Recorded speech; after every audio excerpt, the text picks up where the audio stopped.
এটাই ভারতের আসল রূপ। হাত না মেলানোয় পাকিস্তানে ক্ষোভ। না টসের সময়, না খেলা শেষে পাকিস্তানিদের সঙ্গে হাত মেলাননি ভারতীয়রা। ম্যাচের ফল ছাপিয়ে এখন এটিই সবচেয়ে আলোচিত বিষয়।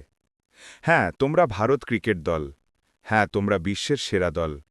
কিন্তু খেলা শেষে হাত মেলাওনি। এতেই তোমাদের আসল রূপ প্রকাশ পায়।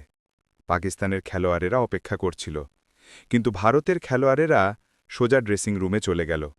আইসিসি কোথায়? সামাজিক যোগাযোগ মাধ্যম এক্সে কথাগুলো লিখেছেন রশিদ লাতিফ।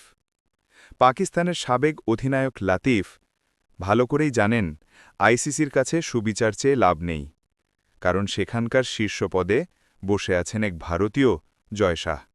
তবু বিশ্ব ক্রিকেটের নিয়ন্ত্রক সংস্থার কাছে ক্রিকেটীয় চেতনা সমুন্নত রাখার আকুতি জানিয়েছেন লাতিফ।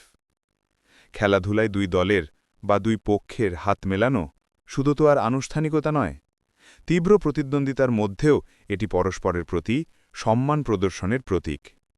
ক্রিকেটে টসের সময় দুই অধিনায়ক সাধারণত হাত মেলান। ফল যাই হোক, দুই দলের খেলোয়াড়েরা হাত মিলিয়েই খেলার ইতি টানেন।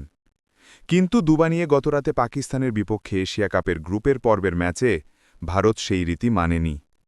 সালমান, ফকর, আফ্রিদিদের সঙ্গে করমর্দন দূরে থাক, তাদের কেউ যেন দেখা করতে না পারেন, সেজন্য ড্রেসিং রুমে ফিরেই দরজা বন্ধ করে দেয় সূর্যকুমার যাদবের দল। ভারতীয়দের এই সিদ্ধান্ত পাকিস্তানিদের অসম্মান করার পাশাপাশি দুই দেশের মধ্যে নতুন করে বিভেদের দেয়াল তৈরি করেছে বলে মনে করা হচ্ছে।